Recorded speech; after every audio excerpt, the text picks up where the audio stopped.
The story of Robert Davilla. You know who that is? No, you don't, because I do. 3 months ago, I gave khutbah in Fort Worth.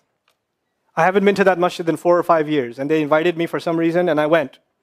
And I gave khutbah there. My khutbah was about dua. An Egyptian fellow comes up to me, a young man came up to me afterwards, he goes, Allah fulfilled my dua today. And I said, what's your dua? He said, my dua was that Nouman Ali Khan should meet Robert Davilla. I was like, are you Robert Davilla? He goes, nope, I am not Robert Davilla. Robert Davilla is my friend. But I think Allah is fulfilling my dua. I was like, fire away, I want to know. Robert Davilla is a young man who lives in a town 40 minutes past Fort Worth. He was a farmer, young guy. And he was hit with some sort of genetic disorder that kicked in later on in his life, and he became paralyzed from the neck down. And he lives in a nursing home. Most people in that nursing home are 90 years, 100 years. They're really, really old people. And then there's, his room where he's paralyzed neck down. He's the only 30-something-year-old that is in the nursing home, okay? And he's been in that nursing home for the last 10 years. His family got a computer for him that's voice activated, so he can give voice commands, put a headphone on and Google stuff and search stuff so he can surf the web and find information. In his room, and by the way, staunch Christian family, the minister comes and prays for him every week and things like that. And his best friend was in the bed next to him.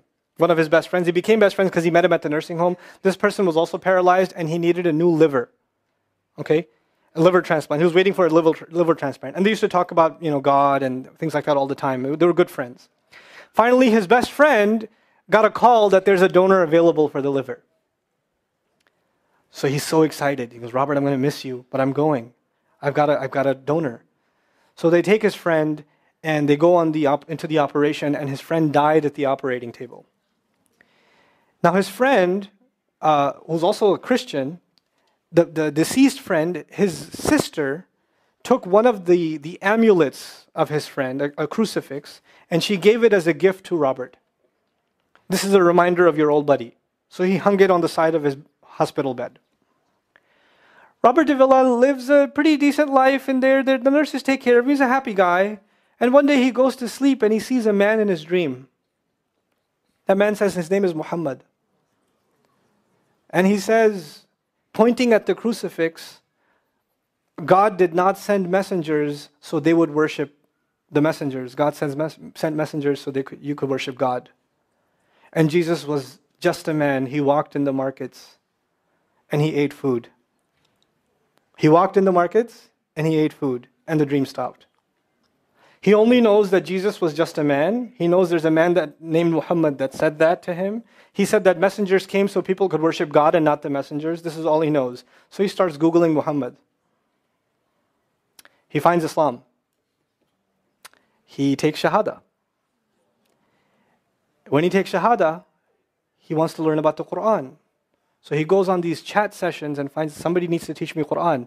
He finds a brother in Egypt that he gets together with on Skype to try to learn Arabic. Learned the Arabic alphabet. Once he learned the Arabic alphabet, he learned to recite the Quran. He memorized 10 surahs from his hospital bed. Then he said, I'm beginning to memorize the Quran, and I'm beginning to learn about this prophet, but I need to understand the Quran. So he starts Googling how to understand the Quran. And for some reason, he ends up on my videos. And he starts watching my stuff. And he watched almost everything. And then here's the kicker. In the nursing home, there was an Egyptian fellow that used to come in and do some repair work. The Egyptian fellow has his own awesome story. The guy had basically lost faith. He wasn't religious. The nearest masjid to him was 50 miles away. So he didn't really go to Jummah much anymore. But he felt a spiritual void, so he started going to the church just to feel closer to Allah. Raised Muslim. He goes to the church just to feel closer to Allah. He's passing by Robert's room one day and he hears, وَالْعَصْرِ إِنَّ الْإِنسَانَ لَفِي خُسْرٍ. So he walks into his room and says, Robert, what are you listening to? Robert says, nothing. That was me. And the guy says, you're Muslim? He goes, yeah, I became Muslim. And now this friend is in shock. How does Allah guide someone in the middle of Churchtown, USA, in a nursing home, with a crucifix on the side of his bed that he doesn't even have the physical strength to move. And the guy himself says, I want to come back to Allah. So he tells him about his, the friend he found online, Nouman Ali Khan. So the Egyptian fellow starts watching my videos. And then he says, I wish I could meet him one day. And he says, okay, I'll pray for you. And after 5 years, that Egyptian friend shows up at the same masjid that I haven't been to in 4 years. And after Jum'ah says, I think Allah wants to fulfill my friend's dua and my dua. So I said, I think He does. Let's go. So I took a few of us and we went. And we met with Robert. We had a beautiful conversation with him. And inshallah, for Eid, we're going to go to his nursing home again. The nursing home was pretty shocked. You're all here to meet Robert? He's like, yep. Why do you want to meet him? He's an inspiration. I'm like, okay, let me check if we can. And they had to call the hospice administrator and all this stuff, and then eventually let us in. And Robert's in shock. And then I meet with Robert, we're talking, and I was like, hey, Robert, so I heard you memorize some surahs. He says, yeah. Can you recite one for me? So he recited Surah Al-Asr. Not one of us was not crying. We're just in tears. When somebody turns to Allah, don't worry about the means. Guidance will come. Balance will come. I want to tell you some more about Robert because young guys are here. Young guys that play basketball. Young guys that are healthy. Young guys that have ambition. I told you what's his paralysis, from where to where? Neck down. He has a special wheelchair that has to hold pretty much every part of his body in place. He can't just sit in a wheelchair. It holds his neck and it holds every other part of his body in place because he has no control over his limbs. And he has to have a special van where the wheelchair locks in so that if it goes through a bump or whatever, he doesn't, receive the shock. So he made a request. He wants to go to the Friday prayer. They didn't have the special van, so they put him in a regular van. And so he went in the regular van and a few bumps and his spine got even more hurt. He went to Jumu'ah. He came back in excruciating pain. And they said, I'm sorry, Robert, you're no longer able to sit in your wheelchair. You're going to have to stay in your bed for the next 6 months at least. If you see recovery, then you can get back up again. I met him in that span. He had already been in that bed for 3 months already. And the reason he was in that bed is he went to the Jumu'ah prayer. And he told me about the Jumu'ah prayer. He said, I've never felt more peace in my life than I was in that masjid. And you know what I'm going to do, Brother Nouman? When I can sit in my chair again, I'm going to go to Jumu'ah. I'm going to go to the masjid because I've never felt like that before.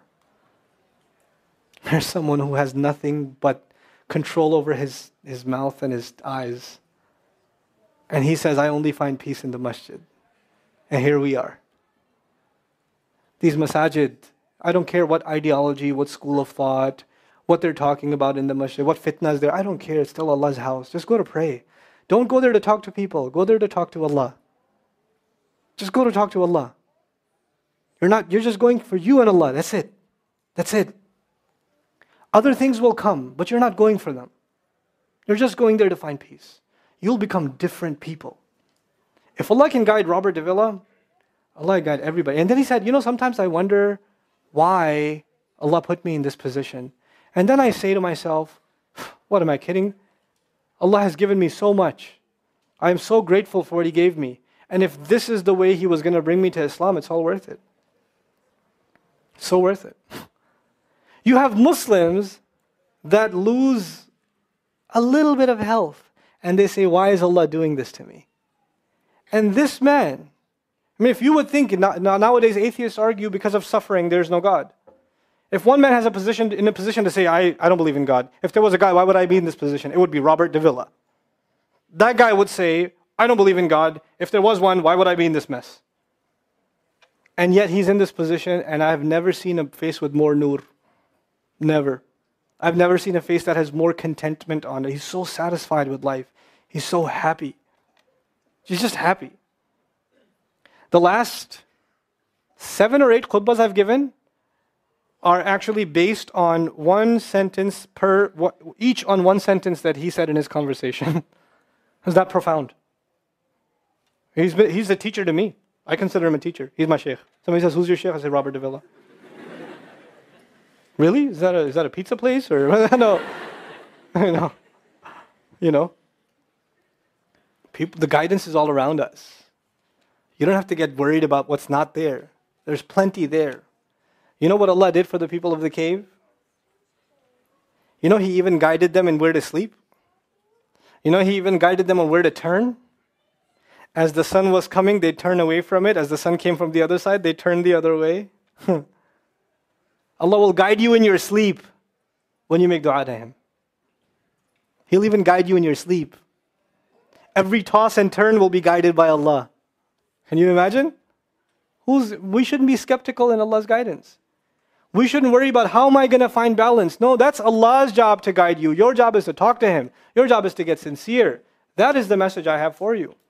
That is how we're going to find balance. Honestly.